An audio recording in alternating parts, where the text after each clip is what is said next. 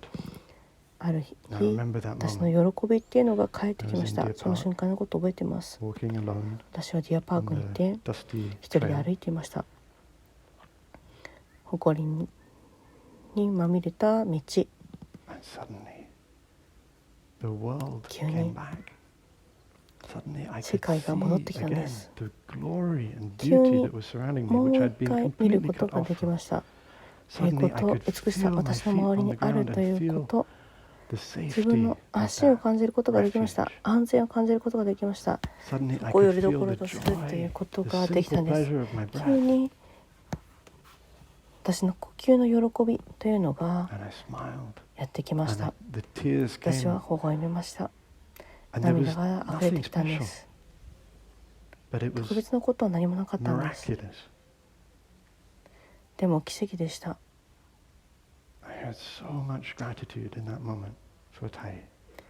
その時大きな感謝がタイに湧いてきました。私にこのプラクティスを伝えてくれたこと、必要な時に私の助けになってくれたこと、私の苦しみの中にあまりにも深くいました。そして喜びに触れることができなかったんです。ですがこのプラクティスというのをロープのように掴んでいました。歩く瞑想で自分を癒すことができる、それだけで癒すことができる、その言葉を信じていました。他のものは何もなかったです。ですからそのロープを掴んでいたんです。私の祖先にも感謝しています。信じるという種を私の中に植えてくれた祖先たち、私の人生の中で育まれてきたものでなかったです。私は疑い深さというものをどちらかといえば育んできました。でもそれでも私の中にまだ信頼、信じる心っていうのがあったんです。ただプラクティスを続けました。それがうまくいくまで。それがうまくいかないっていうふうにあまりにも早く言わないでください。時として時間がかかることもあります。ですから我慢強さが必要なんです。それを拒否する前に、あなたにオファーされたものをすぐに拒否する前に見てみてください。試してみてください。だから私たちもこれどうやったらいいかというふうなことをしてですね。3つ目の原理っていうのは、体を意識の中にキープする、維持するということです。実際私はどちらかというと、意識を体の中にいる、心を体の中に保つというふうに言う方がいいかなと思います。私たちのプラクティスっていうのは体現するものです。体で感じるもの、体の感覚に注意を払い続けます。ある瞑想では、私たちの伝統ではそうではないんですけれども、ビジュアライゼーション、こうイメージするというふうなことを深くやる、そういった伝統もあります。非常に集中した意識の状態で意識を変えて体から離れてイメージをするというふうなことがありますね。でも私たちのプラクティスっていうのはいつも体と一緒です。体の中にある意識、感覚に気づく、変化していく感覚、自分のリラックスのレベル、緊張、心地よさ、快感、それとも中立的な感覚、そういったものに気づき続けます。これはまた自分がどこにいるかというふうなことを見るというふうなことです。体制の窓、体制領域の中にどこにいるのか。私はこれによって今緊張しすぎているだろうか、それともリラックスしているだろうか、どこで止まったらいいだろうか。座る瞑想っていうのは耐えられないっていうふうに思ったら目を開いていいんですね。前を見てマッサージして肩を緩めて静かに座るっていうふうなことがもうできないと思ったら、静かに外に歩いていっても大丈夫なんです。そこにとらわれているっていうふうに思う必要はありません。そしてお互いをジャッジしなくていいんです。それが必要だったらそれでいいんです。4つ目の原理っていうのは、関係者の中でプラクティスをするということです。私たちこれはきっと得意な領域だと思っています。This is about safety and co-regulation, as we spoke about in the context of a Dharma sharing. そして共同制御っていうことです。ダルマシェアリングの時でもお話をしましたね。When I was really suffering to be 私は aware of the 自分 risk が of 苦しんでいる isolating 時には myself. 本当にこれが必要でした。I really wanted to そして isolate 自分を孤 myself. 立さ I せ had よう so much とい shame. う I was so そのリスクがあり overwhelmed ました。 with 自分を孤立させたかったんですね。 feeling that あまり every にも social 圧倒されて interaction い was て恥ずかしいっ potentially て思ってました。 overwhelming and あらゆ threatening. る社会的な関わりっていうのが自分にとっては脅威であり圧倒させられるようなもので、誰とも話したくなかった、誰も見たくなかった、自分一人でいたいというふうに思っていました。そして私は孤立させようとしたんですね。でもサンガがありがたいことにそのようにはさせませんでした。セカンドボディがいました。彼が私と共にいてくれたんです。その期間の間ずっと彼に怒っていっても、彼はどこかに追いやろうとしても、彼を責めても、あらゆることについて責めようとしてました。でもそれでもそこにいてくれたんです。何人ものブラザーシスターがそうしてくれました。私と共にいてくれたんです。彼らをどこかに追いやりたいというふうにいてくれた時でさえ、私のために彼らはそこにいてくれました。安全を私のために彼らは作ってくれたんです。私が必要だった共同制御というものを作ってくれたんです。彼らが私を安全に保ってくれました。5つ目の原則っていうのは、社会的な文脈っていうのを理解するってこと。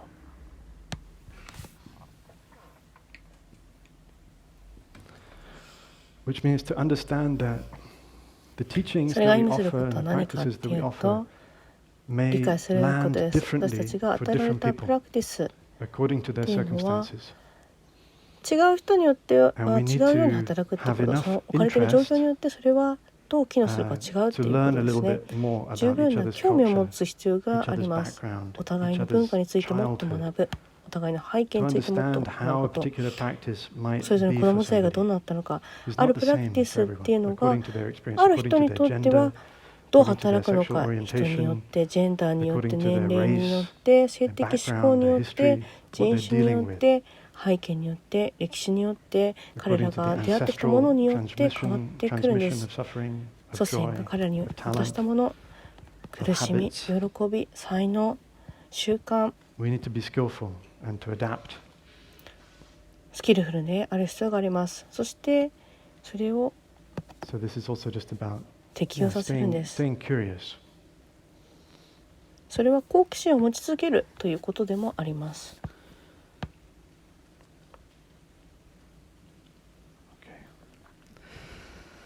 So this is just a little taste. これがちょっとしたの味わい、味見のようなものなんですけれども、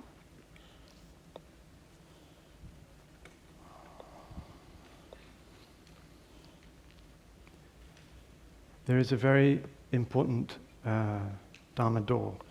とても大切なダルマドア、ダルマの扉っていうのがあります。もう私たちに利用できるものとそこにあるんですけども、ダルマサカビハラと言われるものです。今この瞬間に幸せに存在するということ。このフレームワークを紹介するときに、トラウマのフレームワークを紹介するときに、急に圧倒されるように感じるかもしれません。その時には私たちが思うことっていうのは、このトラウマを全部何とかしなきゃというふうに思ってしまう。自分のトラウマだけじゃなくて祖先のトラウマだ、そして祖先のトラウマだけじゃない集合的なトラウマだ。この相互作用のインタービーイングの中で人間じゃないブラザーシスターたちの存在の森、海、この地球のトラウマも言いさなければ、宇宙全体を何とかしなきゃ、急にやらなきゃいけないことがいっぱいになってしまうんですね。そうすると圧倒されてしまう。ですから大事なことっていうのは、これはフレーム、単なる枠組みだということなんですね。それはある意味では相対的な真実です。歴史的な次元の理解なんです。あることが起こって困難で起こる私の中でまだ凍りつくようになってしまう。幸せで自由になるためにそれを統合しなきゃいけないっていうふうに思う。でもこんなことに究極の次元っていうのもあるんですね。それはとても幸運なことです。なぜかというと多くな今あるフレームワークがそれを教えてはくれないからですね。ですから世俗的なマインドフルネスが教えている頃というのはある安らぎ、そして徐々に統合していくことっていうのを教えてくれます。でも仏教やタイが教えてくれたことっていうのは自由、解放の可能性です。そのことを覚えておく必要があります。But in the game of Dharma poker, でもダルマポーカーのゲームでは究極の次元っていうのはトランプカードではないんですね。それが非常に暴力的になることもあります。誰かが本当に苦しんでいるときに、大丈夫だよ。究極の次元に触れればいいじゃん。大丈夫だよ。誰も叫びから今この瞬間に幸せに存在していればいいじゃん。大丈夫。それは思いやり深いとは言えないですね。そのことを聞いたら非常に嫌な思いをするかもしれません。非常に暗い場所にいるときにそれがスキルフルじゃない状態で与えられたら究極の真実って言われるんですけれども、それは唯一の真実じゃないんです。それはある一面なんです。どうやって見るかということの一つの見方。歴史的な次元っていうのもまた真実なんです。もしですね、農家の人に言ったらそういうことができると思います。冬にここに作物が実っているのが見えるって冬に言ったらそうだね、でも植えないと出てこないよねっていうふうに言われるんですよね。ですからバランスが大事なんです。流れるように動いていきます。究極の次元と相対的な次元。究極の次元のアクセスがあるけど、そして自由、平和、喜び、それを持ちながらそのゲームの中にいます。自分をシャットダウンするんじゃなくて、そして横道にそれてしまうスピリチュアルなバイパスに脇道にそれるっていうんじゃなくて、苦しみと共にいる、そしてこの世界と関わり続ける。私たちの仏教っていうのは行動する仏教ですね。この苦しみの根というものと関わって行動していきます。もしかしたら未来に戦争を止めることかもしれない、できるかもしれません。それは分離の幻想というようなことを克服していくことによって、個人主義、競争主義、頑張り続けるということ、その根を扱うことができた。現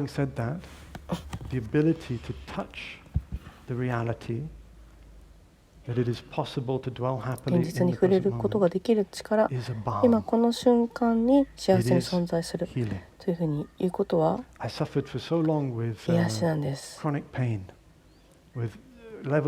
私は長い間長期的な痛みに苦しんでいました。私の体は非常に極端な緊張状態にあって、僧侶になってからも何年かは非常に苦しんでいました。私は犠牲者だと思ってました。サンが私のケアしてくれない、私は苦しんでいる、私は痛んでいる。それなのにただ座らせている私の状況をもっと悪くしているだけだというふうに思ってたんですね。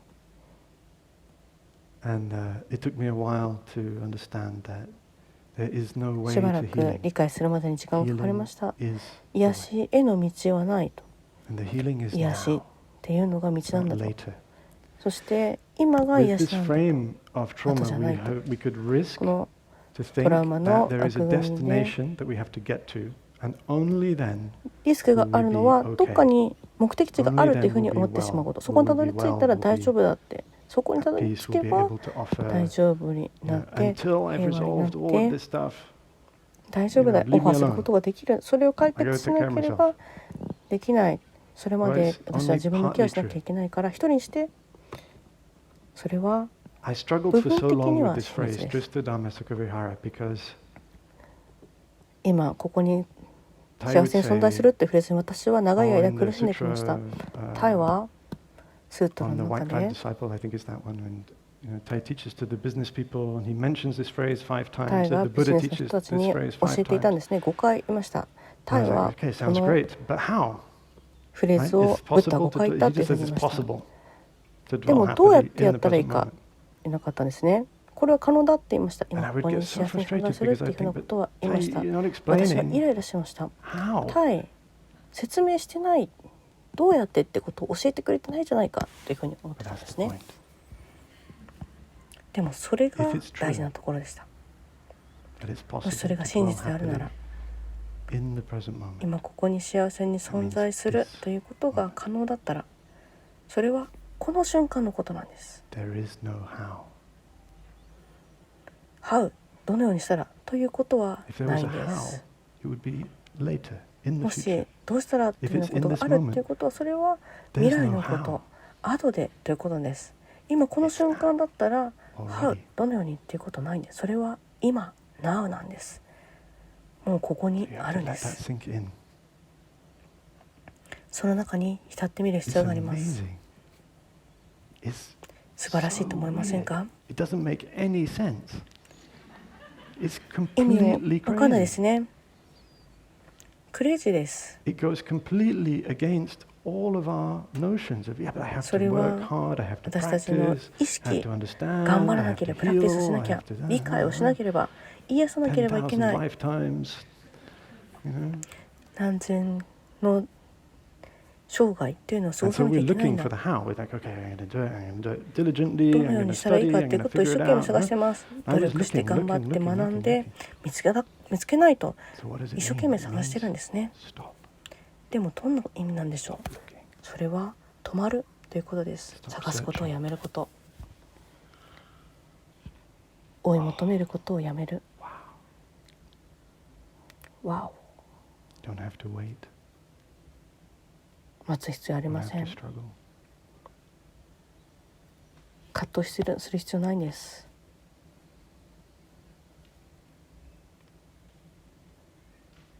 そ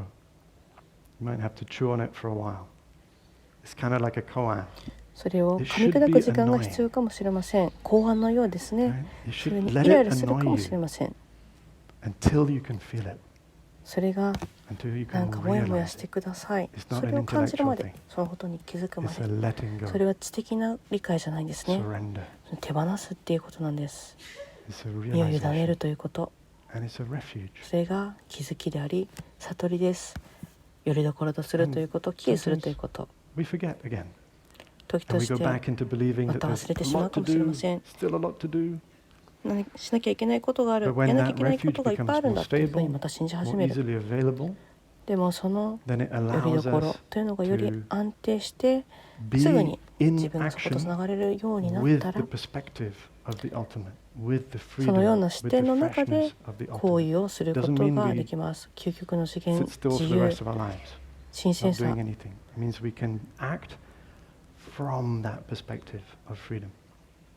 私は何もそこにいたら何もしないっていうようなことじゃなくて、そのような視点からいろんなことをしていくっていうことなんですね。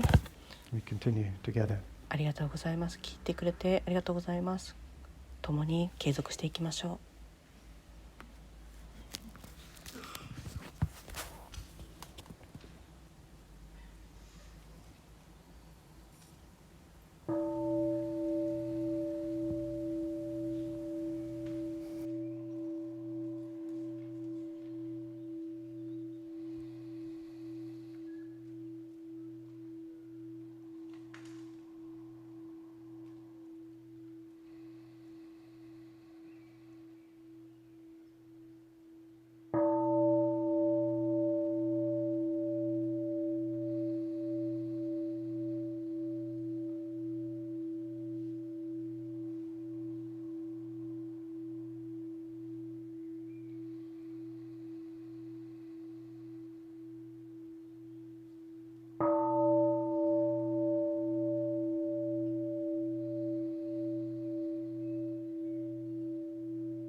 I should mention that this trauma-sensitive mindfulnessこのことについてお話ししておいたらよかったんですけれども、このトラウマセンシティブマインドフルネスっていうのは素